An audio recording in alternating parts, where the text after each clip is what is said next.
Hello, and welcome to the Second Call Defense podcast. I'm Dean Reek, and I'm joined by Sean Maloney, firearms attorney and co-founder of Second Call Defense. Hi, Sean.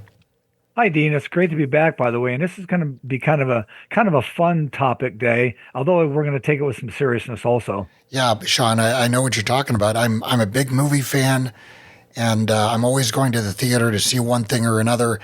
And, we got to talking about this, about stuff in movies where Hollywood just gets it wrong on guns. And we came up with this list that was so long, we thought, well, why don't we do, a podcast on this? The idea here is not to pick on movies. It's the idea that people actually learn from movies and TV shows. And there's so much bad stuff that they do with guns. I thought we could talk about it just to help people handle guns properly, avoid accidents, stay out of legal trouble. What do you think? Does that sound kind of fun? Oh, exactly. And I echo your same sentiments because I can go down to a range at any one time after a new movie comes out, a Wick movie, or something like that. And you see those same mistakes that nobody should ever make with a firearm being duplicated on the range because they just saw it at the movie. Well, now the John Wick movies are actually a lot better than most movies. Keanu Reeves trained a lot. I've seen video of him training he went to an actual range with real guns, real ammo, and he was doing IDPA stuff. Now, he doesn't get everything right. It's still the movies, but it's definitely a lot better than what you see. Another guy, Tom Cruise, if you remember, there was a movie, what was that called, Collateral, where he was an assassin, and he was driving around in a taxi, and he was, taking out all kinds of guys, and his training looked like it was a lot better than normal. So not perfect, there's still stuff to criticize, but you don't see a lot of effort put into this, Sean, when you go to the movies. Just bad gun handling, terrible mistakes all the time. The terrible mistakes and everything from post 1986, people walking in these movies, walking into a gun store and buying a fully automatic firearm. Which just can't happen. And so it goes from gunplay, wrong gunplay, bad gunplay, dangerous gunplay, and then things that just can't happen anymore. Yeah, there's a TV show that I initially liked. I think it's called The Rookie, and it's about an older gentleman who becomes a cop. And I liked it in the first few episodes, but then they got into this thing where like all the bad guys always have machine guns all the time, which is just, that just doesn't happen. So I got a little turned off, and it got super politically correct, and it was just, no, I'm done with this. And that's what always ends up happening one way or another. Somebody has to have their own anti-gun personal views in the movies, which is, I guess, not surprising with Hollywood. But they like to make their money with using firearms, but they don't want anybody else to have any ability to have them or own them. Well, Sean, let's start this list. And I've got the number one thing here that I see bad in movies and TV shows. Fingers on the triggers all the time. It's in posters. It's in the trailers. It's in the movies. Every now and then you'll see somebody with their finger, up on the slide on a handgun. So you know that somebody told them the right way to do it. But then the rest of the time their finger's in that trigger guard. Fingers on the trigger, just standing around, running, whatever. Terrible, terrible idea. And you're a firearms instructor. Why do you not keep your finger on the trigger all the time, Sean?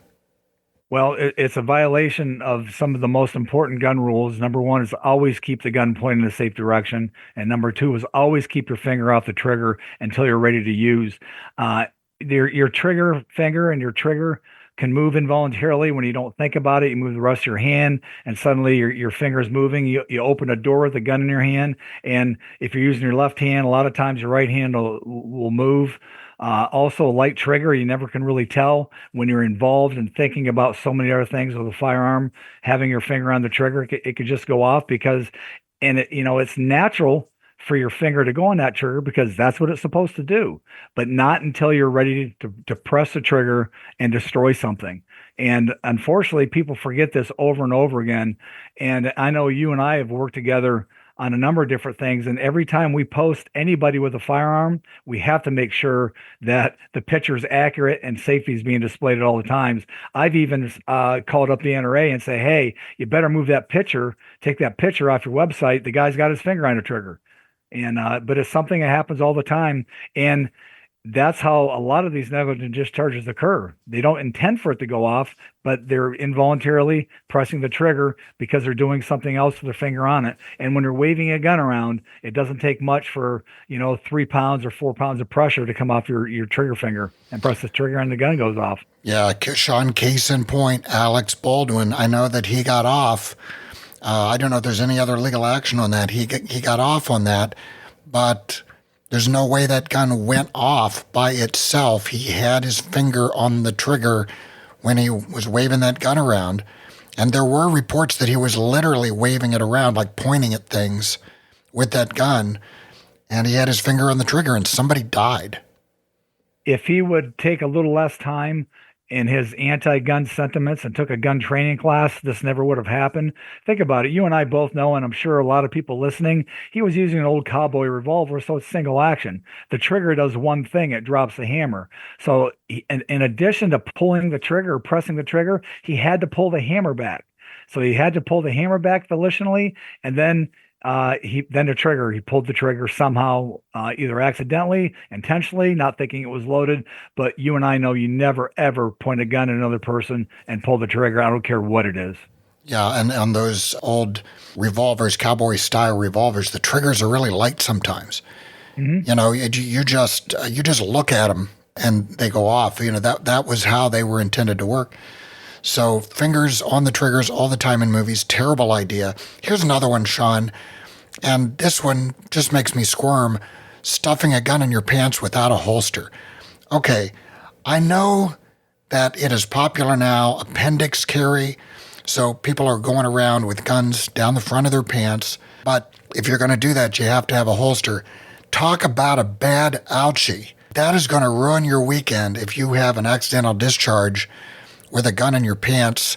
And there are two reasons, Sean, not to carry a gun that way without a holster. Number one, it might get caught on something like your shirt, or you might just inadvertently, put your finger in the trigger guard. The other thing is it just won't be secure if you're moving around. You see these stars in movies stick a gun down their pants. They have a fight. They run. They do all this action stuff. And somehow the gun just magically stays in place. That's not possible without a holster. That's not reality, and it's so dangerous to think about it. You're putting it down the front, the back, your side of your pants, however you're doing that. It can get caught on any number of things: your shirt, your belt buckle going in, your undergarments, and then you're trying to pull it out. It can get caught on something else. As you're reaching down for it, you're trying to grab it. Your finger is in the inside of the trigger guard, and all of a sudden it goes off. And I can't imagine. I've seen people do this all the time. And obviously, and I'm sure you've seen it. I know you've done some citizens on patrol when they arrest somebody with a gun. 9 times out of 10, if it's a bad guy with a gun who shouldn't have a gun under disability, they don't have a holster. They just have it stuffed inside their belt. And it makes me cringe. And I can't imagine anybody doing that. But they're ignorant about what they are doing, and probably never thought about the consequences and how easy it is to negligently discharge when you don't have a holster guiding you. Sean, here's another one. I love this one. This one's kind of an old one, shooting a gun out of the bad guy's hand. Now, I haven't seen that in a while, but, if you watch some old Westerns or some old action films, you'll see somebody trying to shoot a gun out of somebody's hand, and magically it works, right? They're a fantastic shot. That isn't a good idea. Well, it's not reality, because if you think about it, you and I know the statistics that the best trained police officer in the world is only going to hit about 14% of the time. So given the fact that they're only hitting the person or what they're shooting at 14% of the time, can you imagine somebody that has the ability to shoot a gun out of another person's hand? I mean, I guess that's all great for entertainment purposes. But again, someone's going to think that's the way I'm going to disarm somebody, and that's the way I'm going to defend myself. And then the worst is going to happen. But again, that kind of makes you laugh. And I guess it adds for entertainment ability. But much more than that. It's not well advised. Number one, if you want to stay alive yourself, and number two, you're not going to be able to do that. Yeah, my thing is that your gun should never come out unless you think that you're about to be severely harmed or killed. So why are you screwing around with something like that? Either you need your gun or you don't.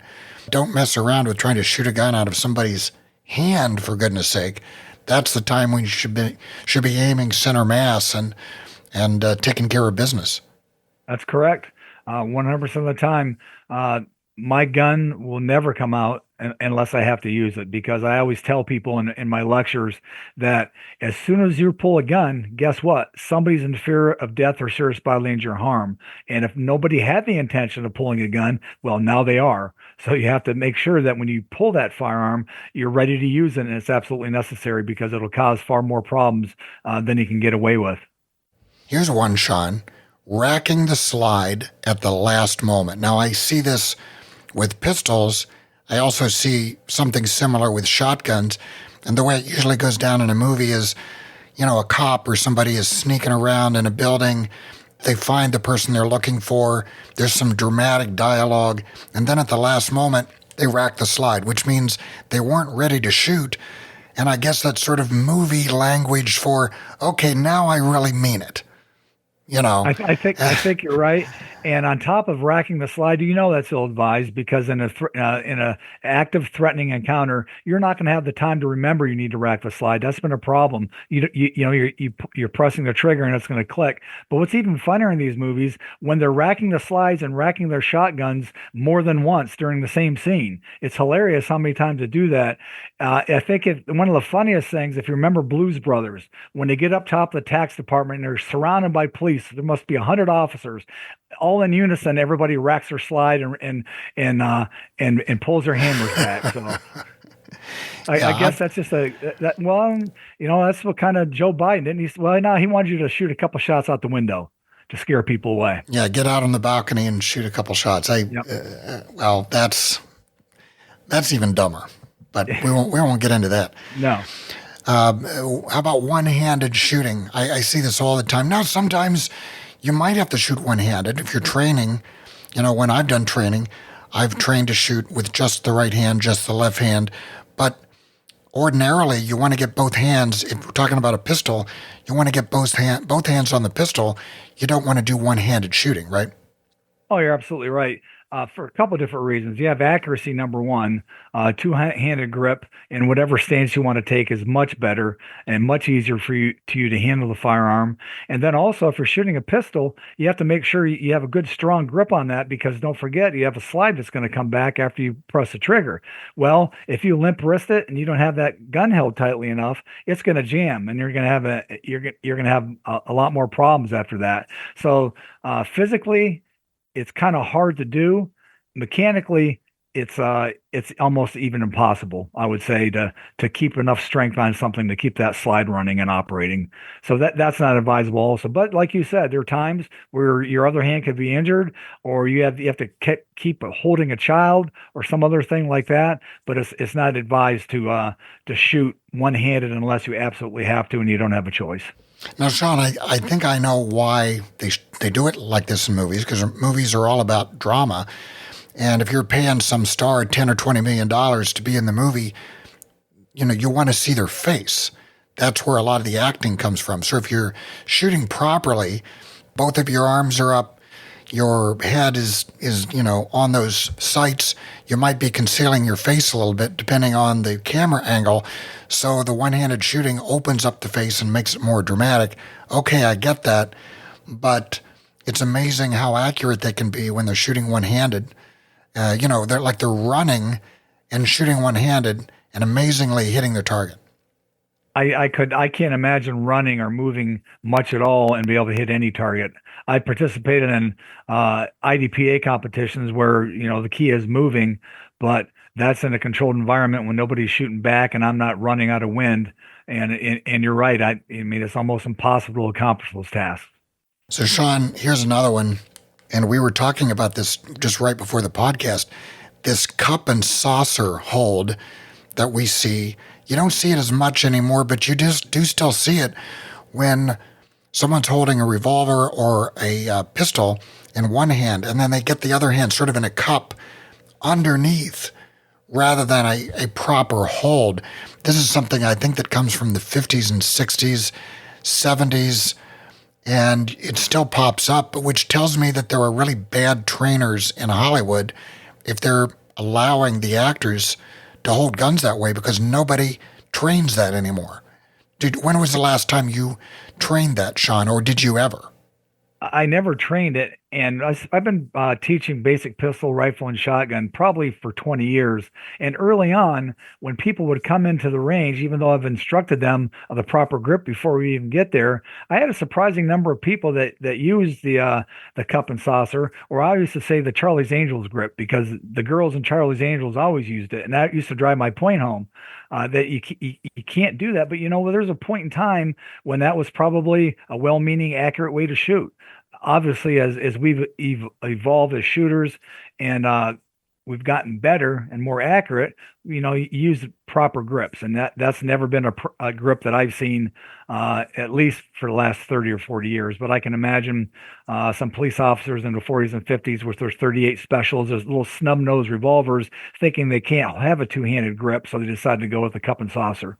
And this is an audio podcast. We can't demonstrate the correct grip the way I was taught. And I did a lot of training at Tactical Defense Institute. And I was trained that you want that grip up as high as possible, up as close to the axis of the barrel as possible, so that you're eliminating the leverage that the gun has when it shoots. And you want as much skin on the gun as possible. So you want to basically just envelop that gun as much as you can and get the grip up really high so that the energy from the gun goes straight back in your arms and isn't making the gun pop up and jump up. It's hard to describe that. You have to really show somebody. But that's what's really wrong with the cup and saucer hold. I guess the idea is, guns are heavy, so you're kind of helping your other arm out a little bit and holding it up and carrying the weight, I suppose. But there's not a lot of control from that. It's just a bad hold.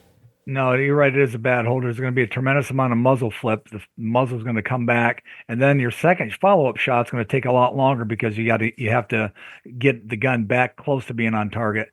So you're right. You want your grip as high as you possibly can to avoid a muzzle flip. Stay in control. You want to be behind the firearm at all times. That way, your follow-up shot and successive shots are going to be just as accurate as your first one. So, Sean, here's one. All the time. I see this all the time. Movies, TV shows, everywhere.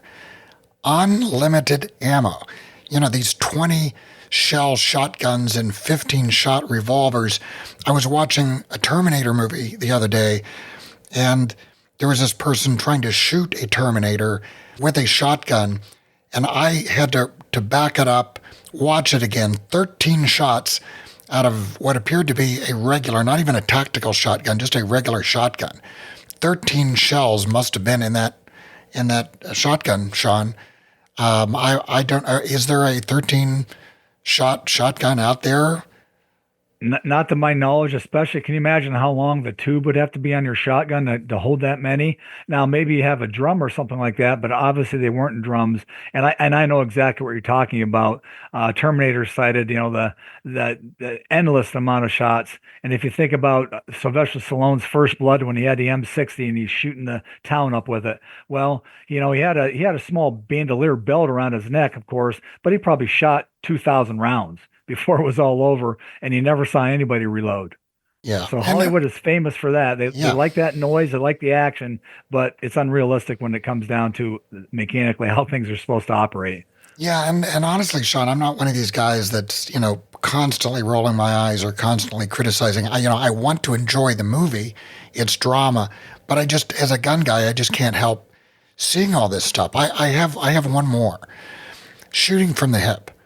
Now, this is another one. This is like the idea of the one-handed shooting. I think that they do the shooting from the hip because you have stars. You want to see their face. And if you have a rifle, the proper way to hold that, you get it up on your shoulder. You have the cheek weld. You're covering up the face. And the face is where like 90% of the acting comes from. So you don't want to cover up your $20 million star that you recruited to be in this movie. And so people are shooting from the hip, and amazingly, they're hitting their targets. I can understand somebody shooting from the hip with a shotgun, and I've seen that done successfully and while hunting. In fact, I've reacted and shot successfully from the hip. But again, there also is nobody downrange when you're shooting from the hip with a rifle. How in the world do you know where those rounds are going to go? I can't imagine.